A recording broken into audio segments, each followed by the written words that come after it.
Nicolás Maduro asumió un nuevo mandato más allá de la advertencia que le habían hecho 13 países de la región. Y además de asumir, amenazó a los países que lo desconocen.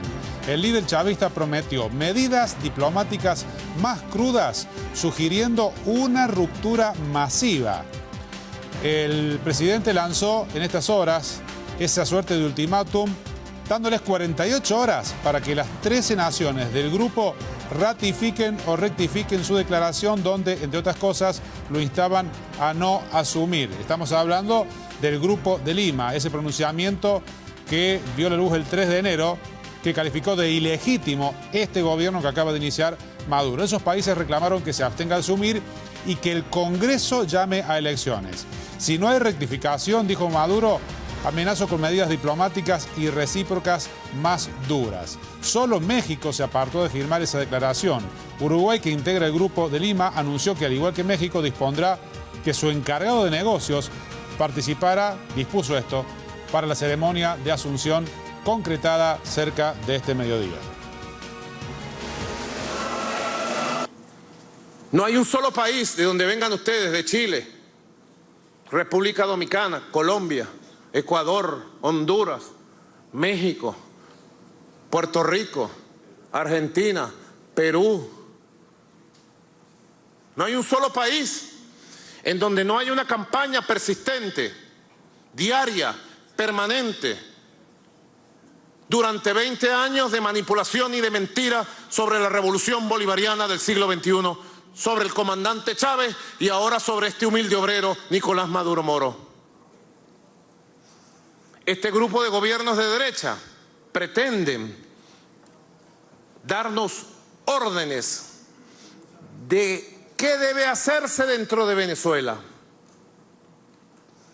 qué debe hacer el presidente legítimo, qué debe hacer el Tribunal Supremo de Justicia, qué debe hacer el Parlamento, qué debemos hacer los venezolanos, como que Venezuela fuera un país intervenido, colonizado, monitoreado.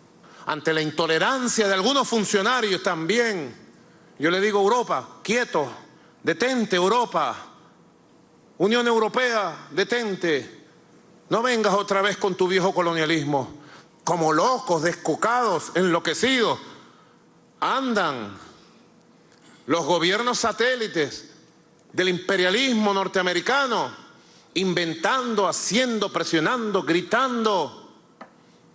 Yo les digo a nuestro pueblo siempre, allá ellos, con su desesperación, su nerviosismo y su locura. Y acá nosotros, con nuestro amor, con nuestra paz, con nuestra visión de futuro. Y entre otras cosas también mencionó Mauricio Macri. Maduro dijo que es el destructor de la Argentina y tuvo otras declaraciones fuertes. Esta tarde se conoció un comunicado de prensa de la Cancillería argentina respecto de Maduro. Se hablaba de que lo desconocía a este segundo mandato. Estamos con Marcelo Taborda, nuestro especialista en política internacional. ¿Cómo estás, Marcelo? ¿Qué tal? ¿Cómo estás? Bueno, ¿cuál es puntualmente hoy la situación de Argentina diplomáticamente, digamos, con este segundo gobierno de Maduro? Bueno, respondiendo un poco a lo que decías recién, la declaración del Grupo de Lima, un grupo que se constituyó en el mes de agosto del año 2017 justamente para pedir una salida democrática o una salida diferente a la que se adoptó finalmente en Venezuela, que fue a partir del año 2017, la Asamblea Constituyente. Hay que irse un poco para atrás para ver un poco la crisis, cómo detonó. La elección del año 2015 que gana la oposición es la primera fuerte de las elecciones que gana la oposición, controlando la Asamblea Nacional, el Parlamento unicameral que tiene Venezuela, y a partir de entonces empezó con una serie de medidas tendientes a cortar el primer mandato de Nicolás Maduro, hasta que se llegó a una serie de enfrentamientos sociales muy graves que dejaron muchas víctimas y que derivaron, por un lado, en el desconocimiento de parte del Supremo Tribunal Federal ante el cual ha jurado hoy Maduro, al Tribunal Superior de Justicia, y por el otro lado, el gobierno de Maduro convocando una asamblea constituyente como una suerte de salida hacia adelante. Esto generó una ruptura, evidentemente, por un choque de poderes y desde el propio sectores del chavismo que habían respondido durante todos estos años al chavismo, hubo críticas muy duras y muy fuertes y prácticamente las bases del chavismo en buena parte se dividieron y cuestionaron esta medida de Maduro de tratar de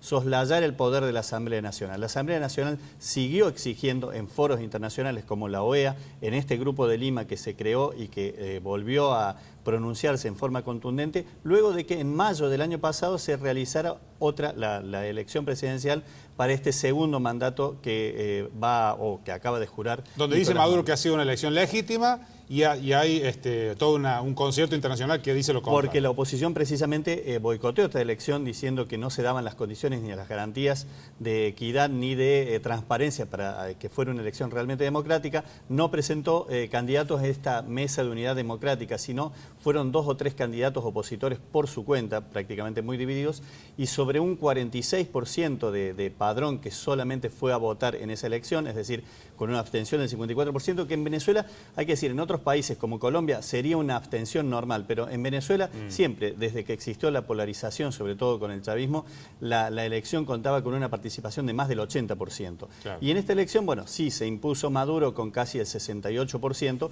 pero sobre ese margen muy acotado. Desde entonces, por un lado, la oposición está pidiendo que la comunidad internacional frene esta asunción que se acaba de producir hoy, este segundo mandato que llegaría hasta el año 2025 y que ya está produciendo también algunos movimientos nuevamente en las calles de Caracas. Por ejemplo, recién leí algunos tuits de la colega Osmaria Hernández, corresponsal de CNN, en la que el titular de la Asamblea Nacional, opositora, por cierto, Juan Guaidó, está convocando para mañana una suerte de cabildo frente a la sede del Programa Nacional de Naciones Unidas para el Desarrollo para tratar de empezar a generar nuevas protestas y buscar la reacción y el apoyo internacional. Bien, eso pasa dentro de Venezuela. Ahora, por ejemplo, Paraguay rompió relaciones, la OEA también lo desconoce, la postura argentina, digo, ¿cuál es el escenario internacional y hasta dónde puede llegar Maduro con ese escenario? La postura internacional, por un lado, ha sido, Argentina ha sido de desconocimiento de esta segunda asunción o segundo mandato de Maduro,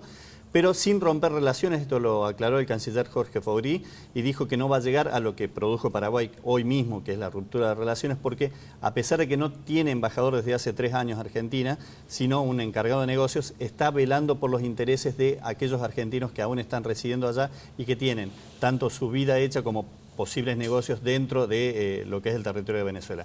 En el contexto internacional hay 2 escenarios muy distintos, muy dispares. Creo que lo hablamos incluso aquí mismo cuando fue la cumbre del G20. Por un lado, Maduro recibió el oxígeno de 2 países que estaban en el G20, si se quiere podemos incorporar un tercero como Turquía, pero sobre todo de 2, Rusia por un lado y China fundamentalmente, que le otorgó un jugoso crédito para de alguna manera entregarle oxígeno a una economía que está realmente muy mal y que la hiperinflación viene castigando desde hace mucho tiempo a la población, sobre todo a la población más vulnerable.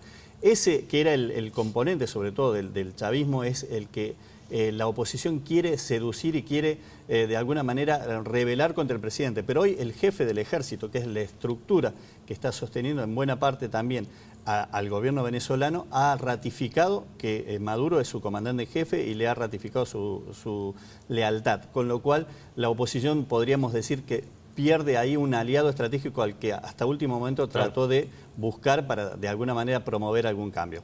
Y lo que pasa en el contexto internacional, bueno, Donald Trump y a partir de la asunción de Jair Bolsonaro, sobre todo también, han tenido políticas o prédicas muy duras con respecto a Venezuela y se habló incluso o se puso sobre la mesa el tema de una intervención militar, lo cual realmente agravaría, me parece, el cuadro de situación en una economía que está virtualmente muy deteriorada o colapsada, pero además con el éxodo que se ha producido en los últimos años, que se habla de 3 millones de personas que han dejado Venezuela.